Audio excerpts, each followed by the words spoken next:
Ya de regreso con usted, otro de los apartados de análisis del sexto informe del Ejecutivo de Enrique Peña Nieto en esta 64ª legislatura fue la política económica. Vamos a ver cómo se desarrolló el análisis y los posicionamientos de los grupos parlamentarios. En su participación, el senador Emilio Álvarez y Casa puso el acento en la paradoja de que México es un país de pobres, pero no un país pobre, ya que por segundo año consecutivo el Fondo Monetario Internacional ubicó a México como la 15ª economía en el mundo. En realidad lo que sucede es el modelo económico. México tiene un crecimiento económico con desigualdad. 1.200.000 personas, el 1% de la población, ganan lo mismo que 72 millones de personas. Ya lo dijo la Comisión Económica para la América Latina, la CEPAL. El problema no es de riqueza, sino cómo se reparte la riqueza. El grupo parlamentario del Partido Verde Ecologista de México señaló que para hacer un análisis adecuado de la política económica implementada durante la actual administración federal es indispensable referir la aprobación de las reformas estructurales, entre ellas la energética, que permitió la participación de particulares en este sector, fortaleció a la industria, permitió el uso de energías limpias y ha propiciado una inversión de 191.000 millones de dólares. Por otra parte, la reforma hacendaria del Estado mexicano redujo la dependencia que tenía nuestro país en los ingresos petroleros, pasando a un 39.4, de un 39.4 a un 16.7 de los ingresos totales públicos. Es decir, sobrevivimos a la caída del precio del petróleo y no hemos sufrido grandes devaluaciones. Eso hay que reconocerlo. Bueno, durante los últimos años el desarrollo de la economía del país ha transitado por dos realidades opuestas. Una en la que se reconoce un crecimiento del sector exportador y otra en la que existen 53 millones de mexicanos que siguen viviendo en condiciones de pobreza y extrema pobreza, por lo que no se puede hablar de crecimiento económico. Así lo planteó la senadora Sacil de León Vilart.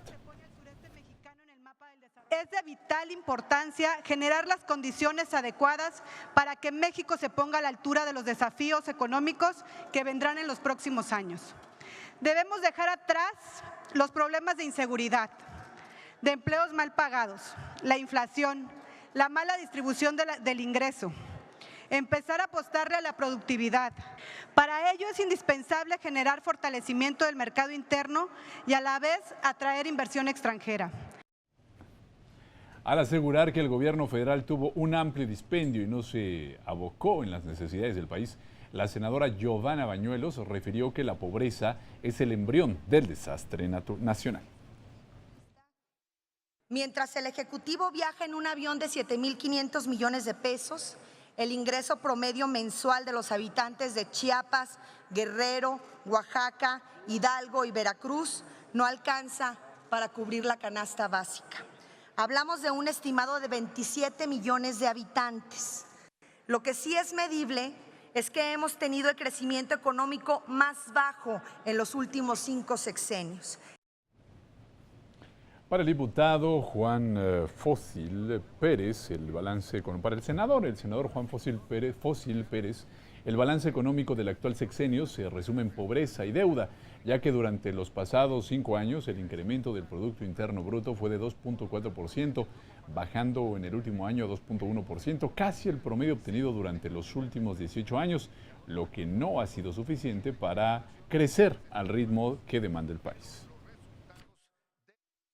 La moneda se devaluó en el sexenio un 45% y en este último año un 7%.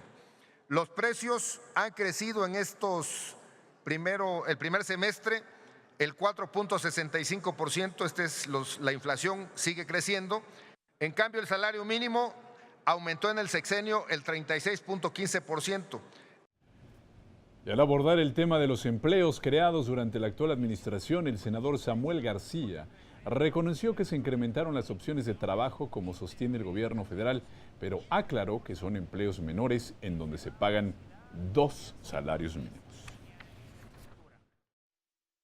Esos empleos, si tuviéramos el índice de prosperidad en el cual una familia mexicana de 4 personas, papá, mamá y 2 hijos, tuviéramos esos 11,000 pesos para librarla, Pues ni el 80%. Un migrante en Estados Unidos en 2-3 días consigue más de $600 y aquí un empleo formal no nos alcanza ni para los 10,000 pesos. Al subir a la tribuna, la senadora Vanessa Rubio externó que ni el crecimiento de la economía, ni la inflación, ni el empleo, ni la estabilidad económica se determinan por decreto, ya que estos elementos que reflejan el estado de una economía son el resultado de una compleja serie de factores internos y externos que tienen su origen en políticas que se han construido por décadas. Y yo dudo que alguno de ustedes me pueda decir que esté en contra de incrementar y dar mayor certidumbre a las fuentes de financiamiento público del país, hacer a las finanzas públicas menos dependientes de los ingresos petroleros, generar más y mayores empleos. Pues la noticia es que todo esto se logró y fue posible por lo que hemos hecho juntos todos los mexicanos. Tras argumentar que para que la sociedad funcione se debe contar con una economía en crecimiento, estabilidad de precios y una clase próspera en expansión, el grupo parlamentario del PAN señaló que esto es imposible si el gobierno asfixia a los ciudadanos con altos impuestos, despilfarra su gasto y aumenta el endeudamiento. Fueron presentadas y aprobadas diversas medidas recaudatorias. Entre las principales, se propuso aumentar del 11 al 16% la tasa del impuesto al valor agregado en la frontera, afectando, por supuesto, de una manera importante a toda la franja norte de nuestro país.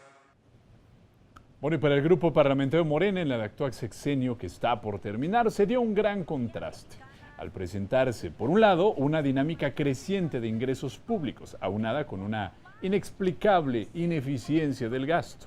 Además, se señaló, mientras los ingresos fiscales se incrementaron en un 80%, la deuda pública se duplicó al pasar de 5 a 10.3 billones de pesos. Además, que no se aprovecharon los ingresos que se obtuvieron por remesas e inversión extranjera directa. Por los cuales ingresaron a México 192,000 millones de dólares y por remesas 120,000 millones de dólares. Todos estos recursos debieron haber detonado el crecimiento económico y disminuido la pobreza. Una pausa, continuamos con el recuento, con la revisión de los asuntos analizados en el Congreso Federal durante la 64ª legislatura en el año 2018. Volvemos.